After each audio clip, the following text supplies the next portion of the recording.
오늘 본문은 우리가 잘 아는 선한 사마리아인의 비유로서 강도 만난 자의 이야기입니다. 어떤 율법사가 예수님에게 찾아와서 질문을 했습니다. 선생님이여, 내가 어떻게 해야 영생을 얻으리까? 그때 예수님께서는 다시 그에게 되물으셨어요. 율법에 어떻게 기록되었느냐? 네가 그것을 어떻게 읽느냐? 그랬을 때 그가 대답하기를, 내 마음을 다하여 내 목숨을 다하여 내 뜻을 다하여 내 힘을 다하여 주 너의 하나님을 사랑하라. 그리고 내 이웃을 내 몸과 같이 사랑하라 하셨나이다. 예수님께서 그를 칭찬해 주시면서, 맞다, 네가 그렇게 행하라. 그리하면 네가 살리라. 그럴 때 율법사는 다시 예수님께 질문합니다. 그렇다면 내 이웃은 누구입니까? 그럴 때 예수님께서 바로 오늘 본문의 선한 사마리아인의 비유를 들려주셨습니다. 어떤 사람이 예루살렘에서 여리고로 내려갔습니다. 그러다가 강도를 만났습니다. 그는 강도에게 실컷 두들겨 맞고 옷도 빼앗기고 쓰러져서 거반 다 죽게 되었을 때 강도는 그를 버리고 도망쳤습니다. 그때 그 옆을 제사장이 지나갔는데 그를 보고도 못 본 척하고 외면하고 싹 지나갔습니다. 레위인도 그 옆을 지나갔는데 그를 외면하고 지나갔어요. 그런데 사마리아 사람이 그 길을 지나가다가 그 강도 만나 쓰러져 신음하는 사람을 발견하고 그를 불쌍히 여겨서 그에게 와서 그의 상처를 싸매주고 치료해주고 그의 짐승에 태워서 그를 가까운 주막까지 데리고 가서 보살펴 주었습니다. 이튿날 그 사마리아 사람은 그 주막집 주인에게 2데나리온을 주면서 하는 말이, 이 사람을 극진히 좀 보살펴 주시고 치료해 주십시오. 그리고 비용이 더 들면은 내가 돌아올 때 다 갚아 주겠습니다. 그러고서 그 강도 만난 사람을 주막집 주인에게 맡기고 떠나갔습니다. 비유를 마치신 예수님께서 율법사에게 물으셨어요. 그대 생각에는 강도 만난 자의 이웃이 누구라고 생각하느냐?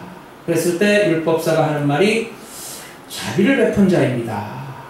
예수님께서 하시는 말이, 그래, 너도 가서 이와 같이 행하라. 이것이 바로 오늘 본문의 내용이 되겠습니다. 오늘 본문의 핵심은 바로 내가 어떻게 해야 영생을 얻으리까? 라는 질문을 던진 그 율법사의 그 질문에서부터 시작이 됩니다. 그 율법사는 사실 자기가 모든 율법을 철저하게 다 지켰다고 자부심을 가지고 교만한 마음에 예수님을 시험하고자 이런 질문을 던졌습니다. 그런데 예수님께서는 과연 이 사람이 필요한 것이 무엇인가를 본문의 비유를 통해서 들려주셨던 것입니다. 사실 오늘 본문은 우리가 너무나 잘 알고 있는 얘기로서 흔히들 이 본문을 통해서 나오는 등장인물, 주로 선한 사마리아 사람, 또 강도 만난 사람, 그리고 그 강도 만난 사람을 외면하고 떠나간 레위인과 제사장에 초점을 맞춰왔습니다. 그래서 보통 어려움에 처한 이웃을 잘 돌봐주라는 그런 단순한 차원의 설교를 많이 들어보셨을 것입니다. 오늘은 좀 관점을 달리해서 보다 영적인 차원의 해석을 통해서 깊이 있게 이 말씀을 생각해보며 함께 은혜를 나누고자 합니다. 첫째로, 선한 사마리아인으로 오신 예수님께서는 강도 만난 우리 인생을 치료해 주십니다. 강도 만난 불쌍한 사람의 모습은 예수님 만나기 전에, 구원받기 전에 우리 인생의 모습과도 같습니다. 지금 이 율법사는 자기가 모든 율법을 다 지켰다고 하면서 자부심을 가지고 모두 필요할 게 있는가 하며 예수님을 시험하고자 이 질문을 던졌습니다. 그런 교만한 율법사에게 네가 바로 그 강도 만난 인생이다 라고 예수님은 말씀해 주시면서 이 비유를 들려주셨던 것입니다. 여러분, 그렇습니다. 우리 인생은 어떻게 보면 모두가 다 강도 만나서 그 인생길에서 신음하고 있는 모습이라고 할 수가 있습니다. 어떤 사람은 영혼의 강도를 만나 그야말로 거반 죽어가고 있습니다. 어떤 사람은 마음의 상처를 입어서 한을 품고 강도 만난 인생이 되었습니다. 어떤 사람은 건강을 잃고, 어떤 사람은 사업에 실패하고, 가정이 파탄나고, 인생의 여러 가지 어려운 환경 가운데 그야말로 다 쓰러지게 된 그러한 상태에서 강도 만난 인생이 되었습니다. 우리 인생은 바로 이와 같이 그 인생길에 강도를 만나게 됩니다. 선한 양심이 도적을 맞기도 하고 마음이 평안하고 강건했던 사람이 강도를 만나서 근심과 걱정 가운데 세상을 살아가는 경우가 많이 있습니다. 그런데 강도 만난 사람을 누가 살렸습니까? 사마리아 사람이 살렸습니다. 여기서 사마리아 사람은 바로 예수님을 예표합니다. 여러분, 인생길에서 강도를 만나 어떤 어려운 형편에 있든지 간에 그 어려운 형편에서 우리를 건져주시는 분이 바로 예수 그리스도이십니다. 본문의 강도는 사탄을 가리키는 것이고, 그리고 예루살렘은 천성 하나님의 나라를 가리킵니다. 여리고는 세상을 가리키고 내려갔다는 것은 타락했다는 것을 의미합니다. 그리고 포도주와 기름은 예수 그리스도의 보혈의 피, 그리고 성령의 기름 부심을 의미합니다. 그리고 주막집은 교회, 주막집 주인은 목사, 그리고 다시 오겠다는 약속은 예수님의 재림을 상징합니다. 오늘 본문에는 세 종류의 사람이 등장합니다. 첫째는 절대 만나서는 안 될 사람입니다. 강도 같은 사람입니다. 여러분, 인생에 있어서 이 강도 같은 인간은 만나서는 안 됩니다. 그 다음에 만나나 만한 인간입니다. 바로 제사장이나 레위인 같은 사람입니다. 뭐 도움도 주지 않고 그렇다고 손해도 끼치지 않는 별 의미 없는 만남입니다. 그리고 가장 중요한 만남, 우리가 반드시 인생길에 만나야 할 사람이 있으니 바로 사마리아 사람 같은 사람입니다. 우리가 지친 인생길에 이런 분을 만날 수 있다면 우리의 인생길은 참으로 행복하고 편안할 것입니다. 먼저 27절의 말씀을 보면은 네 마음을 다하며 목숨을 다하며 힘을 다하여 뜻을 다하여 주 너의 하나님을 사랑하라. 이 말씀을 여러 가지로 설명할 수 있겠지만 가장 적절한 용어는 바로 예배입니다. 여러분, 성도는, 교회는 예배를 위해 존재합니다. 우리가 어떻게 우리의 마음을 하나님을 향해 표현할 수 있느냐, 우리가 어떻게 우리의 마음을 다해 하나님을 사랑할 수 있느냐, 바로 우리가 어떻게 예배를 통해서 우리의 사랑을 하나님께 표현하냐로 나타나게 되어 있습니다. 여러분, 예배보다 더 소중한 것은 없습니다. 그래서 세상에서 아무리 잘 나가고 유명해지고 명예와 권세와 부를 얻었다 할지라도 그것으로 인해서 바빠져서 하나님을 예배할 수 없다면 그 사람은 하나님 앞에서 실패한 인생이 될 수밖에 없습니다.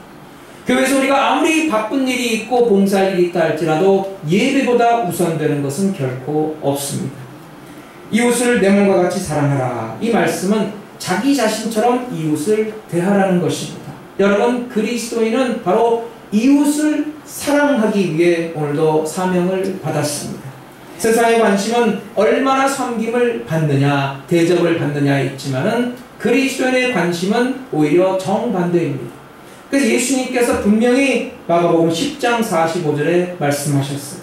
인자에 온 것은 섬김을 받으려 함이 아니라 도리어 섬기려 하고 자기 목숨을 많은 사람의 대속물로 주려 함이니라. 그리스도인은 하나님을 사랑하고 이웃을 사랑하는 사람입니다. 여러분, 사랑은 명사가 아니라 동사이며 실천할 때 비로소 빛을 발합니다. 20세기에 가장 존경받는 인물 가운데 하나가 바로 알버트 슈바이처 박사입니다. 그는 일찍이 20세 때 결심을 합니다. 내 나이 30세까지 내가 학문과 예술에 정진하고 30세부터는 인류를 위해 봉사하리라. 그래서 내 나이 30세 때 그의 결심대로 그는 아프리카로 떠나서 그곳의 원주민들을 위해 희생 봉사하게 됩니다. 파이프 오르간을 연주하던 손이 이제는 통나무를 잘라 병원을 짓는 손이 되었고, 그리고 병든 몸을 치료하던 손이 이제는 예수님의 사랑을 전하는 인술의 손이 되었습니다. 여러분, 사랑은 예수님과 함께 십자가를 질 때 말이 필요 없습니다. 그 십자가가 말해주기 때문입니다. 강도를 만난 사람을 생각해 보십시다. 그는 예루살렘에서 여리고로 내려가다가 강도를 만났습니다. 여러분, 예루살렘이 어떤 곳입니까? 예루살렘에는 하나님의 성전이 있습니다. 그곳에는 말씀이 있고 은혜가 있고 축복이 있습니다. 기도하는 곳입니다. 그런데 그곳을 떠나서 여리고로 내려가다가 봉변을 당합니다. 내려가는 것은 좋지가 않습니다. 신앙이 내려가면 정말 안 됩니다. 우리는 독수리처럼 올라가는 신앙이 되어야 합니다. 네. 세상으로 내려가는 삶이 되면 안 됩니다. 우리는 항상 하나님의 성산, 은혜의 동산으로 올라가는 성도가 되시기를 바랍니다. 아멘. 성경에 내려갔다가 불행한 일을 당한 사건이 많습니다. 창세기 12장에 보면은 아브라함이 가나안 땅에 흉년이 들어 애굽 땅에 내려갔다가 그만 애굽 왕 바로에게 그의 아내 사라를 뺏길 뻔한 일이 생깁니다. 또 룻기서 1장에 보면은 베들레헴 땅에 흉년이 들었을 때 나오미는 인간적인 생각에 모압 땅으로 내려갔지만 오히려 그곳에서 사랑하는 남편과 두 아들을 잃고 맙니다. 여러분, 성도는 절대로 신앙이 내려가지 않도록 해야 합니다.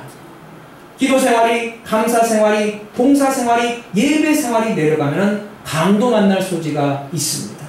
그래서 그 영혼을 도둑질 당할 수가 있다는 것입니다. 여러분, 인생은 두 길이 있습니다. 예루살렘으로 올라가는 길이 있고 여리고로 내려가는 길이 있습니다. 근데 이 두 길 가운데 세상으로 내려가다가 강도를 만나 다 죽게 되었습니다. 강도를 만나 다 죽게 된 인생이 누구를 만나야 합니까? 바로 선한 사마리아인 되신 예수님을 만날 때 그 인생이 다시 살아나게 되는 줄로 믿습니다. 아멘. 온 인류는 모두 다 어떤 의미에서 강도 만난 인생입니다. 언제 어디서 강도를 만났습니까? 에덴 동산에서부터 온 인류는 강도를 만났습니다. 거기에 사탄이 강도로 등장합니다. 그 예수님께서 요한복음 10장 10절에 분명히 말씀해 주셨어요. 도적이 오는 것은 도적질하고 죽이고 멸망시키려는 것이요 내가 오는 것은 양으로 생명을 얻고 더 풍성히 얻게 하려 함이라. 여기 도적이 누굽니까? 도적은 마귀요. 마귀는 살인하는 자입니다. 그래서 요한복음 8장 44절에 보면은 마귀라는 처음부터 살인하는 자였다고 말씀하고 있습니다. 예수 그리스도는 살리러 오셨고 마귀는 지금도 죽이는 일을 계속하고 있습니다. 틈만 나면 사람들을 붙잡아서 쓰러뜨리고 타락시키고 멸망의 길로 데리고 가려고 합니다. 지금 이 사람이 예루살렘을 떠나 여리고로 내려가다가 강도 만나 다 뜯기고 얻어터지고 거반 죽게 되었습니다. 그런데 레위인과 제사장은 못 본 채 그냥 지나갔어요. 많은 사람들이 이 대목에서 종교 지도자인 그들이 어떻게 이럴 수가 있냐고 분개합니다. 그런데 여러분, 사실은 그들은 그럴 수밖에 없습니다. 그들은 아무것도 가지지 못했습니다. 그들에게는 그 강도 만난 사람을 도와줄 수 있는 능력이 없습니다. 그를 치료할 수 있는 약이 없습니다. 무슨 말씀이냐면은 제사장의 종교적인 형식적 행위나 레위인이 믿고 있던 율법으로는 결코 생명을 살릴 수가 없다는 것입니다. 바로 그 선한 사마리아 사람이 가지고 있었던 그 포도주와 기름으로 이 사람의 상처를 치료할 수가 있는 것입니다. 포도주는 예수 그리스도의 보혈을 상징하고 기름은 성령의 기름 부으심을 의미하고 있습니다. 다시 말해서 예수 그리스도의 보혈만이 우리를 살려내고 성령의 기름 부으심으로만이 우리가 회복될 수 있다는 것입니다. 그 예수님께서 바로 당신을 선한 사마리아 사람에 비유하시고 그리고 십자가 달려 피 흘려 죽으시고 보혜사 성령님을 우리에게 보내주신다고 말씀하고 있습니다. 여러분, 예수님은 살리시는 분이십니다. 예수님께서 죄악에 빠진 인류를 구속하시기 위해서 살리시기 위해서 두 가지를 하셨습니다. 하나는 바로 십자가에 피 흘리셨습니다. 여러분, 세상 그 누구도 강도 만난 자를 위해서 피 흘릴 수가 없습니다. 마음에도 못했고 석가모니도 못했고 공자도 못했습니다. 세상 그 어떤 자도 결코 죄인을 위해서 피 흘려 죽어줄 수가 없는 것입니다. 그렇게 했다 할지라도 아무런 소용이 없습니다. 우리 모두는 다 죄인이기 때문입니다. 근데 그 죄인을 위해서 죄 없으신 예수 그리스도께서 피 흘려 죽으셨습니다. 또한 예수님께서는 성령을 우리 가운데 보내주셨습니다. 성령님은 오늘도 우리 가운데 거하시며 우리를 살리시고 회복시키는 은혜를 베풀어 주십니다. 오늘도 죽어가는 사람을 살리시고 병든 자를 치료로서 살리시고 악한 자를 의로서 고쳐 주십니다. 예수님은 전 생애를 통해서 죽는 자를 살리는 사역을 감당해 주셨습니다. 예수님의 그 의로운 손이 닿은 곳마다 생명이 살아나는 기적의 역사가 일어났습니다. 예수님은 이 땅에 살림을 하러 오신 분이십니다. 살림은 살린다의 준말입니다. 그래서 예수님께서 이 땅에서 이 세상 사람들을 위해 시작하신 그 살리는 일을 오늘의 교회가 계승받았습니다. 그래서 교회는 오늘날 이 예수님의 살림을 하는 곳입니다. 바로 예수님의 살림을 하는 사람이 목사로서 성도를 살리기 위해서 중보 기도하고 말씀으로 양육합니다. 어머니는 가정의 살림을 맡은 자이고, 기업가는 회사의 살림을 맡은 자이고, 교육가는 학교의 살림을 맡은 자이고, 정치가는 나라의 살림을 맡은 자입니다. 예수님은 인간의 모든 영역의 살림을 맡은 분으로서 지도하고 다스리고 인도해 주십니다. 예수 그리스도는 그 살림을 교회를 통해 세우신 당신의 종들을 통해서 하고 있습니다. 여러분, 이 살림의 기본 원칙은 바로 겸손으로 섬겨주는 자세입니다. 어떤 목사님이 죽어서 천국에 가게 되었습니다. 근데 많은 사람들이 죽어서 천국에 올라왔어요. 근데 예수님께서 너무나 그들을 반가워하면서 자리에서 일어나셔서 일일이 다 환영해주며 얼싸안아 주시면서 극진히 맞아 주셨어요. 이 어느 목사님이 이 땅에서 참 교단의 총회장까지 지내면서 아주 유명한 목사님이었는데 천국을 가게 됐어요. 그래서 이 목사님이 속으로 기대하기를, 나 정도 됐으니까 아마 예수님께서 그냥 버선발로 뛰어나오셔서 극진히 맞아주시고 얼싸안아주시고 환영해주시고 아마 기쁜 마음으로 나를 환대해 주실 것이다 라고 잔뜩 기대를 했어요. 그랬는데 그 기대를 저버리게 되는데 예수님이 그냥 그 자리에 앉으셔서 별로 반갑지 않은 표정으로 맞아주시는 거예요. 그러니까 이 목사님이 불만을 품게 되었어요. 예수님께 따졌어요. 아니 예수님, 다른 평신도들은 저렇게 자리에서 직접 예수님이 일어나셔서 얼싸안아 주시고 환영해 주시면서 왜 제가 들어올 때는 그냥 자리에 앉아서 그렇게 저를 맞아 주십니까? 그러니까 예수님이 하시는 말씀이, 내가 이 자리에서 일어나면은 네가 내 보좌에 앉을까봐 그런다 라고 했다고 합니다. 여러분, 섬김의 기본 자세는 바로 겸손입니다. 내가 섬김을 받겠다고 교회에 오는 것이 아니라 섬기겠다고 교회에 오는 것입니다.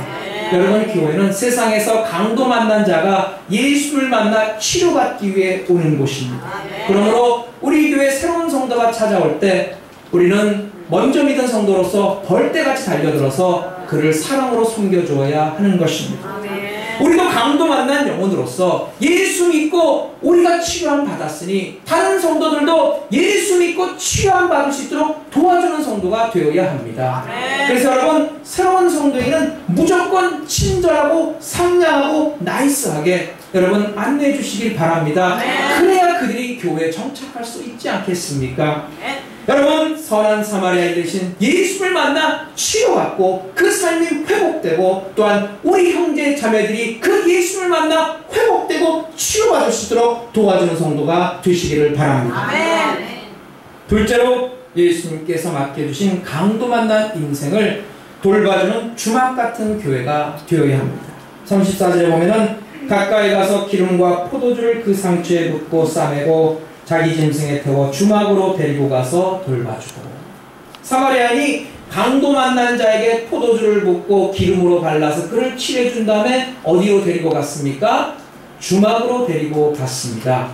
그 죽어가는 사람을 살리는 치유의 역사, 회복의 역사, 회생의 역사가 바로 다름 아닌 주막집에서 일어났다는 것입니다. 레위인과 제사장은 거룩한 성소인 성전에서 드려질 제사를 위해서 바쁜 걸음으로 빨리 지나갔습니다. 그런데 아이러니하게도 여러분, 그 생명이 살아난 놀라운 치유 역사, 회복의 역사가 거룩한 하나님의 성소인 성전이 아니라 바로 지극히 세속적인 장소 주막에서 일어났다는 사실입니다. 그 주막은 바로 오늘날의 교회를 상징합니다. 교회는 예수님이 맡겨주신 영혼을 돌보는 곳입니다. 교회는 세상에서 강도 만난 자를 치료해주고 싸매주고 품어주고 회복시키는 곳입니다. 예수님은 이 주막집에 많은 사람들을 맡겼습니다. 여기 이 자리에 모인 우리 모두는 때가 되어서 예수님에 의해서 그 교회에 맡겨진 하나님의 백성들입니다.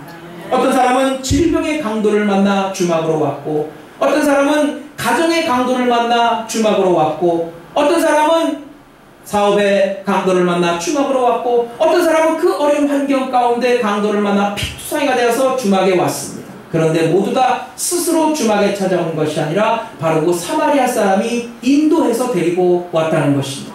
여러분, 오늘날 예수님께서 우리를 불러주시고 성령님께서 우리를 인도해서 우리가 이 자리에 나와 있는 줄로 믿습니다. 여러분, 주막에 왔다는 사실에 감사하시길 바랍니다. 오늘 본문에 강도 만난 자가 사마리아 사람을 만나서 주막으로 인도되어서 깨끗하게 치료함 받고 살아났습니다. 마찬가지로 우리가 세상에서 어떤 환경에 있든지 어떤 강도를 만나 곤고한 삶이 되었든지 오늘 이 자리에 나왔으니 바로 이 자리가 회복의 역사, 은혜의 역사, 치유의 역사, 축복의 역사가 나타나는 자리인 줄로 믿습니다. 목사는 주막집의 주인입니다. 여러분, 주막집의 주인을 뭐라고 합니까? 주모라고 합니다. 그래서 목사는 바로 주모입니다. 여러분, 지금 본문에 보면은 사마리아 사람이 그 강도 많은 사람을 치료했고 그리고 주막집 주인이 그를 돌봅니다. 그 사마리아 사람이 그 사람을 주막집에 맡기고 떠납니다. 떠났다는 말은 예수님께서 십자가의 죽음과 부활과 승천을 가리킵니다. 그 예수님께서 우리를 십자가 달려 죽으시고 부활하셔서 우리에게 성령의 기름 부으심이 충만케 해 주셨습니다. 지금 교회는 주막집이 되어서 교회에 맡긴 모든 영혼들을 돌보고 있는 것입니다. 여러분, 예수님께서 여러분들을 마오이 순복음 주막에 맡기셨습니다. 여기서 주막의 주자는 술주자가 아니라 주님의 주자입니다. 그 주막은 시골 길가에 있는 허름한 집으로서 밥과 음료를 팔고 그리고 나그네들의 그 잠자리를 제공하는 곳입니다. 주막집은 아무든지 누구든지 갈 수 있는 누구에게나 열려있는 곳입니다. 하지만 주막집은 뭐 그렇게 상업적인 요소만 있는 곳이 아닙니다. 오랜 여행 동안 지친 나그네들이 그 지친 몸을 휴식을 취할 수 있는 안식의 장소이며 그 나그네들을 보호하는 장소입니다. 주막집에는 여행자들이 언제나 들어갈 수 있도록 먹을 음식이 준비되어 있어야 합니다. 여러분, 긴 여행에 있어서 먹는 것이 참으로 중요합니다. 여러분, 하루에 일용할 양식, 우리가 하루의 생존을 위해서 필요한 것은 바로 음식입니다. 언제나 푸짐하게 마음껏 먹을 수 있어야 합니다. 그래서 저는 우리 교회 예배 끝난 후에 이렇게 식탁 교제가 있는 것이 참으로 좋다고 생각합니다. 각 구역에 참 귀한 성도들의 헌신과 수고를 통해서 이렇게 귀한 음식이 준비되고 이렇게 참된 주막 같은 교회가 되어가고 있습니다. 교회는 세상에 살면서 피곤한 영혼들이 항상 음식을 먹고 샘을 얻을 수 있는 식당 같은 교회가 되어야 합니다. 그래서 저는 예배 후의 식사 시간의 교제도 참으로 중요하다고 생각합니다. 여러분, 예수님께서 중요한 일을 행하실 때는 항상 식사 시간에 하셨습니다. 최후의 만찬이라든가 오병이어의 기적이라든가 또한 부활하셔서 제자들을 찾아가셔서 생선을 구워서 그들과 함께 드셨습니다. 목회를 먹회라고도 합니다. 여러분, 성도를 만나서 신앙 상담이나 아니면은 뭐 함께 친교를 할 때 빠지지 않는 것이 있으니 바로 먹는 것입니다. 여러분, 그래서 음식을 준비하는 분들은 여러분 사명감을 가지고 하시기를 바랍니다. 뭐 어떤 분은 교회 먹으러 오냐라는 얘기를 하기도 하지만은 여러분, 교회 음식이 맛있어서 그거 먹으러 오다가 은혜 받고 변화돼서 알곡 신자된 사람도 있다는 것입니다. 그러므로 식사 준비하시는 분들은 여러분 자부심을 가지고 하시기를 바랍니다. 우리 교회는 물론 그런 분이 없겠지만은 식사 봉사하면서 왜 나만 해야 돼? 라고 하는 분은 설마 없기를 바랍니다. 여러분, 그렇게 식사 준비하면서 자꾸 씩씩거리면 음식에 침 다 튑니다. 그리고 식탁 교제를 나눌 때는 인색함이 느껴지지 않도록 풍성하게 준비해야 합니다. 여러분, 어느 교회든지 여러분 그 차린 음식을 보면 그 교회의 인심을 알 수가 있습니다. 여러분, 어느 곳인지 가면은 이렇게 항상 부족하고 빈약하게 차려놓는 그런 곳이 있는가 하면은 어딘지 가면 항상 푸짐하고 풍성하게 그 후한 인심이 느껴질 정도로 잘 차려놓은 그런 교회도 있습니다. 여러분, 우리가 진짜 따뜻한 사랑을 느끼는 것은 뭐 특별한 무엇이 아닙니다. 바로 한 그릇의 밥. 여러분, 그 작은 것을 통해서 따뜻한 사랑과 온정을 느낄 수가 있다는 것입니다. 어느 교회를 가면 참 풍성해 그런 말을 들을 수가 있어야 합니다. 여러분, 그래서 지극히 평범한 한 그릇의 밥, 지극히 소박한 한 그릇의 김치를 통해서도 여러분 그 따뜻한 온정을 느낄 수가 있는 것입니다. 여러분, 누가 더 반찬 달라고 하면은 없어요! 하고서 박대하지 마시고 여러분 그런 달달 그거 가지고 다 들이세요. 마음껏 푸짐하게 후한 인심을 나누는 그런 교회가 되어야 합니다. 사마리아인은 강도 만난 자를 치료하고 주막집으로 데려다 주어 맡겼습니다. 그를 맡길 때 그는 떠나면서 부탁을 합니다. 35절에 보면은 이 사람을 돌봐주라. 부비가 더 들면 내가 돌아올 때 갚으리라. 말하자면 치유하고 회복하는데 더 비용이 들면 외상으로 하자는 것입니다. 그리고 외상은 돌아올 때 갚겠다는 것입니다. 이에 대해서 주막집 주인은 토를 달지 않습니다. 그 여기서 사마리아 사람이 떠나면서 말한 내가 다시 올 때는 언제를 가리킵니까? 바로 예수님이 다시 올 때를 가리킵니다. 그래서 예수는 반드시 하나님의 때가 되었을 때 우리에게 다시 오게 되신다는 것입니다. 돌아올 때까지 돌봐주는 일이 무엇입니까? 바로 떡을 먹이는 일입니다. 여러분 교회는 교회를 찾아오는 성도들에게 말씀의 떡을 먹여야 합니다. 그리고 예수님께 다시 오게 될 때 그 헌신과 수고와 헌신은 예수님께서 다 계산해서 갚아 주신다는 것입니다. 여러분 교회는 예수님의 생명의 떡을 먹이는 곳입니다. 예수님은 이 세상에 생명의 떡으로 오셨습니다. 예수님은 지금도 우리가 그것을 먹고 영생하도록 하시며 오늘도 우리가 그것을 먹으며 결코 줄이지 않는 인생이 되게 해 주십니다. 예수님께서는 떡집을 의미하는 베들레헴에서 태어나셨고 그리고 우리 인간의 밥이 되게 해주시기 위해서 바로 말바풍인 구유에서 나셨습니다. 교회는 언제나 강도 만난 나그네가 와서 말씀을 먹어야 합니다. 하나님의 말씀으로 양육되어지고 하나님의 말씀으로 그 삶이 회복되어지고 하나님의 말씀으로 그 영혼이 소송되어지고 하나님의 말씀으로 그 사람이 변화받는 역사가 교회에서 이루어지는 것입니다. 주막집에는 생명을 살리는 음료가 있습니다. 여러분 바로 그 피로를 가시게 하고 허기를 채워주고 그리고 그 갈증을 해소시키는 생수가 항상 주막에는 준비되어 있어야 합니다.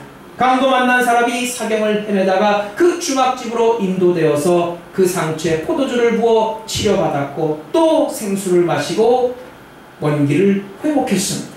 교회는 바로 이러한 생명의 음료가 준비되어야 합니다. 생명의 음료를 누가 주십니까? 바로 성령님께서 우리에게 주십니다. 그래서 생수와 술은 공통점을 가지고 있는데 바로 사람을 치유하는 데 쓰임받았다는 것입니다. 여러분 성령의 역사는 오늘도 상한 심령을 치유해 주십니다. 그래서 교회는 성령님께서 오늘도 영생수를 우리에게 부어주셔서 우리의 가란 목을 죽이시고 우리가 하나님의 은혜 가운데 강건한 삶을 살게 해 주시는 것입니다. 주막집은 긴 여행으로 지치고 피곤한 나그네들이 쉬어가는 곳입니다. 그 나그네들이 여행하면서 얼마나 피곤합니까? 지치고 힘들 때마다 주막집에 들릅니다. 또한 날씨가 춥거나 비바람이 몰아칠 때 나그네들이 그 주막집에 들러 쉬게 됩니다. 마찬가지로 교회는 쉬어가는 곳이요 비바람을 피하는 곳입니다. 나그네들이 천성을 향해 갈 때 수고하고 무거운 짐을 잠시 내려놓고 안식을 취하는 것이 바로 교회입니다. 여러분 교회는 모든 복잡한 문제들로부터 벗어나서 안식하는 곳입니다.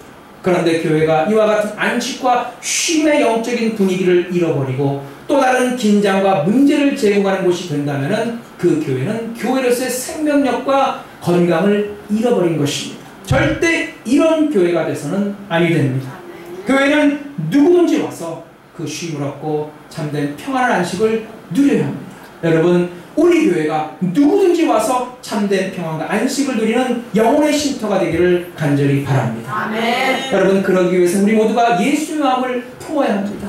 예수님의 사랑, 예수님의 감사, 예수님의 섬김 그 마음을 품고 서로를 섬길 때 우리 교회는 모든 영혼의 안식처가 될 수가 있는 줄로 믿습니다. 아멘. 이 세상 그 누구도 우리를 진정으로 쉬게 못합니다. 오직 예수님만이 우리의 영원한 안식처가 되어 주십니다. 사랑의 안식, 용서의 안식, 믿음의 안식, 하나님과 바른 관계를 통한 안식을 누리는 성도가 되시기를 바랍니다. 아멘. 교회는 친정집과 같아야 합니다. 옛날에 여인들이 시댁살이 할 때 얼마나 힘들었습니까?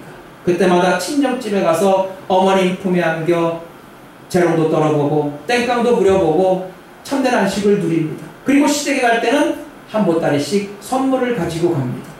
오늘 여러분 그냥 거저 왔다 거저 가지 마시고 여러분 전능하신 하나님으로부터 귀한 선물을 받아가시길 바랍니다. 먼저 여러분 하늘의 신령한 복을 받아가십시오. 그리고 나서 땅에 기름진 것을 받아가시기를 바랍니다. 성도들은 교회 와서 은혜를 받고 가야 합니다. 은혜 받지 않고 괜히 왔다가 맹숭맹숭해서 가면은 헛수고입니다. 하나님께서 주시는 그 복을 손에 들고 가야 합니다. 병든 자는 건강을, 낙심한 자는 용기를, 그리고 지치고 피곤한 자는 하늘의 소망을 가지고 그 가슴에 누르고 흔들어 넘치는 축복을 품어안고 가야 하는 것입니다. 또 주막집은 나그네들이 술을 마시는 곳입니다. 여러분, 교회는 신령한 주막입니다. 여러분, 주막이 유명하려면 술 취한 사람들이 많아야 합니다. 마찬가지로 오늘도 하나님께서는 이 마오이 순복음 주목에 성령님을 보내주셔서 우리로 하여금 성령의 세술에 취하라고 말씀하고 계십니다. 여러분, 초대교회 때 수많은 성도들이 세술에 성령에 취해서 하나님께 영광 돌리는 삶을 살았습니다. 인색한 사람도 술 마시면 후회집니다. 주막집 주모는 나그네들이 주막에 와서 실컷 마시고 즐기고 기분 풀고 가기를 원합니다. 목사인 저는 여러분들이 이 마오이 순복음 주막에 와서 성령의 세술에 취해서 기쁨과 감사와 감격이 넘쳐나고 담대한 믿음이 넘쳐나기를 간절히 바랍니다. 술을 마시면 용기가 나고 담대한 힘이 생깁니다. 여러분, 예수님께서 뭐라고 하셨습니까? 네가 세상에서 환난을 당하나 담대라, 내가 세상을 이기었노라. 성령의 세술에 취하면 담대한 믿음이 생겨납니다. 여러분, 힘으로도 안 되고 능으로도 안 되고 오직 하나님의 신으로 됩니다. 그래서 성령 받아야 하는 것입니다. 여러분, 성령의 세술에 취하면 담대한 믿음이 생겨나서 하나님을 향한 믿음으로 세상을 향한 복음의 열정으로 주의 사명을 잘 감당하게 되는 것입니다. 여러분, 교회는 목적이 분명해야 합니다. 예배가 분명하게 드려져야 합니다. 또한 강도 만난 자의 아름다운 주막이 되어야 합니다. 우리가 세상에 살아갈 때 우리 이웃이 누구인가를 분명히 발견해야 합니다. 그래서 가는 길 멈추고 그들을 신령한 주막인 교회로 데리고 와야 합니다. 세상살이 지친 자들이 우리 주막에 와서 안식을 얻고 용기를 회복하고 힘을 다시 회복해서 참으로 하나님의 사명을 감당하고 새로운 아름다운 삶을 살 수 있도록 먼저 믿은 우리들이 돌봐줘야 하는 것입니다. 예수님이 비유를 마치시고 말씀하셨어요. 가서 너도 이와 같이 하라. 사랑하는 여러분, 우리 모두 예수님이 가르쳐주시는 참된 이웃, 참된 주막이 될 수 있기를 바랍니다. 서로 간에 너그러움과 깊은 신뢰로 서로의 상처를 치유해주고 얼싸 안아주고 서로를 회복시켜주는 참된 이웃이 되시기를 바랍니다. 후한 인심이 묻어나고 그리고 참으로 주의 사랑과 은혜가 넘쳐나고 죄 충전과 회복의 역사가 일어나는 아름다운 주막, 아름다운 교회가 되시기를 바랍니다. 우리 모두 사랑의 띠를 두르고 우리가 이 험한 세상 폭풍을 헤쳐나가기 위해서 서로에게 힘과 용기를 주는 참된 이웃, 참된 주막이 되시기를 주의 이름으로 축원합니다.